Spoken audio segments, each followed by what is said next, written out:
PLAಗಳಿಗೆ ಒಂದು compulsory training ಎಲ್ಲೆಲ್ಲಿ ಆಗಿಲ್ಲ ಮತ್ತೆ ಟ್ರೈನಿಂಗ್ನ ಒಂದೊಂದು ಬೆಳಗ್ಗೆ ಒಂದು ಮಧ್ಯಾಹ್ನ ಒಂದು ಸಾಯಂಕಾಲ ಒಂದು ಎಲ್ಲ ಕ್ಷೇತ್ರಕ್ಕೂ ಕರೆದುಬಿಟ್ಟು ಟ್ರೈನಿಂಗ್ ಕೊಡಬೇಕು. ಇದು ಈ ಕೆಲಸ ಆಗಬೇಕು. ಈಗ ಎಷ್ಟು ನೆನ್ನೆ ಬ್ಯಾಟ್ರೈನ್ ಪೂರ ಟ್ರೈನಿಂಗ್ ಆಯ್ತಂತೆ ಆಯ್ತಂತೆ. ಆಮೇಲೆ ಒಂದು ಸಪ್ರೇಟು ಮಾನಿಟರ್ ಮಾಡಲಿಕ್ಕೆ ಒಂದು ಬೂತ್ ಲೆವೆಲ್ ಏಜೆಂಟು ಒಂದು ಸೆಂಟ್ರ್ ಕಾಲ್ ಸೆಂಟ್ರ್ ಕೂಡ ನಾವು ಮಾಡಬೇಕು.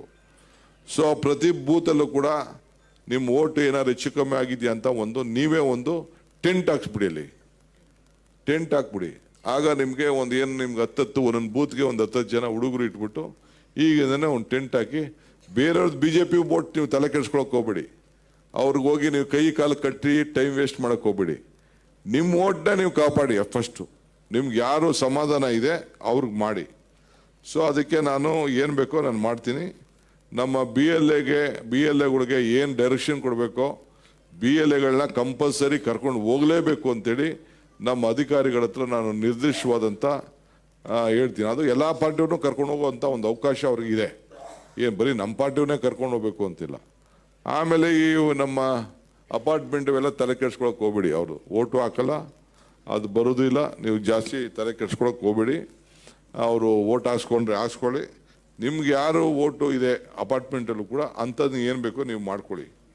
ಸೊ ಆಮೇಲೆ ಎಲ್ಲ MLAಗಳು ಕೂಡ ಆಮೇಲೆ ಡಿಫೀಟೆಡ್ ಕ್ಯಾಂಡಿಡೇಟ್ಸ್ಗೆ ನಾನು ಈ SIR ಟೈಮಲ್ಲಿ ಕಂಪಲ್ಸರಿ ಅದನ್ನು ಕಾಪಾಡೋಂಥ ಕೆಲಸ ಮಾಡ್ತೀನಿ. ಅದು SIRಗೆ. ಈಗ ಇದು ನಿಮ್ಮದು. ಆಮೇಲೆ ಸ್ಟೇಟ್ ಎಲೆಕ್ಷನ್ ಕಮಿಷನ್ಗೂ ಸೆಂಟ್ರಲ್ ಎಲೆಕ್ಷನ್ ಕಮಿಷನ್ಗೂ ವ್ಯತ್ಯಾಸ ಇದೆ. ಇದು ನಿಮ್ಮ ತಲೆಯಲ್ಲಿರಲಿ. ಆ ಎಲೆಕ್ಷನ್ ಮಾಡೋರೇ ಬೇರೆ, ಈ ಎಲೆಕ್ಷನ್ ಮಾಡೋರೇ ಬೇರೆ.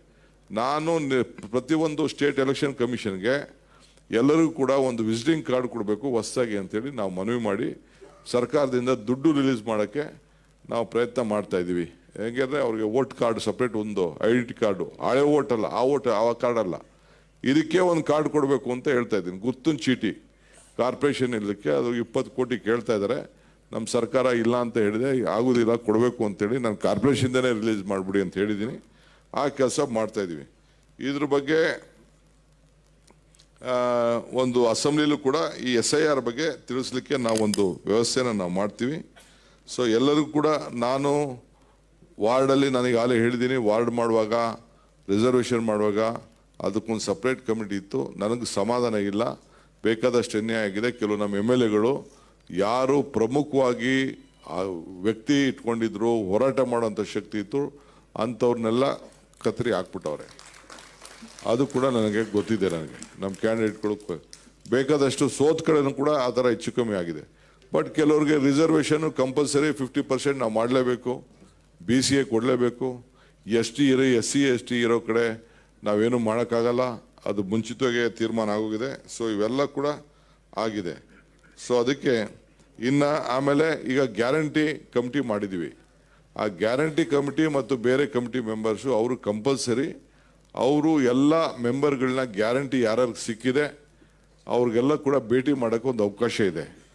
ನೀವು ಅವ್ರನ್ನ ಕಾಪಾಡಬೇಕು. ಬಸ್ಸಲ್ಲಿ ಫ್ರೀ, ನಾವು ಮುಂದಕ್ಕೆ ಬಸ್ಸಲ್ಲಿ ಯಾರು ಪ್ರಯಾಣ ಮಾಡ್ತಾ ಇದ್ದಾರೆ ಫ್ರೀಯಾಗೆ ಅವ್ರಿಗೂ ಒಂದು ಕಾರ್ಡ್ ಕೊಡಬೇಕು ಅಂತಿದ್ವಿ. ಮುಂದಕ್ಕೆ ಅವರು ತೊಗೊಂಡು ಹೋಗ್ಬೇಕಾದ್ರೆ ಬಸ್ಸಲ್ಲಿ ಹೋಗ್ಬೇಕಾದ್ರೆ ನಮ್ಮ ಆ ಕಾರ್ಡು ID ಕಾರ್ಡ್ ಕೊಟ್ಬಿಟ್ಟು ತೋರಿಸ್ಬಿಟ್ಟು ಹೋಗ್ಬೇಕಾಯ್ತದೆ. ಇದು ID ಕಾರ್ಡು ಅದು ಕೊಟ್ಬಿಟ್ಟು ಸ್ವೈಪ್ ಮಾಡಬೇಕಾಯ್ತದೆ.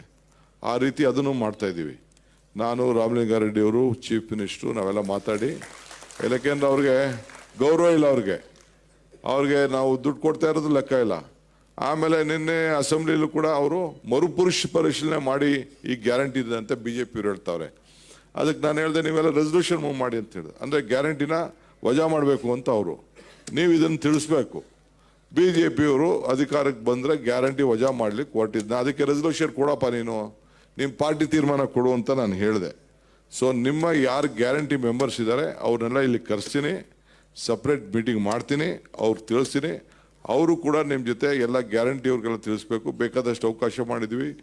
ಎಜುಕೇಷನ್ ಸ್ಕೂಲ್ ಕಮಿಟಿ ಮಾಡಿದ್ವಿ, ಹಾಸ್ಪಿಟಲ್ ಕಮಿಟಿ ಮಾಡಿದ್ವಿ, ಬೇರೆ ಬೇರೆ ಏನೇನು ಬೇಕೋ ಮಾಡ್ತೀವಿ. ಮುಂದಕ್ಕೆ ವಾರ್ಡ್ ಕಮಿಟಿ ಮಾಡೋಕ್ಕೆ ಅವಕಾಶ ಇದೆ. ಒಂದೊಂದು ವಾರ್ಡಲ್ಲಿ 10% ಈಗ 360 ಇತ್ತು ಅಂದರೆ 20% ಅಲ್ಲೇನಪ್ಪ.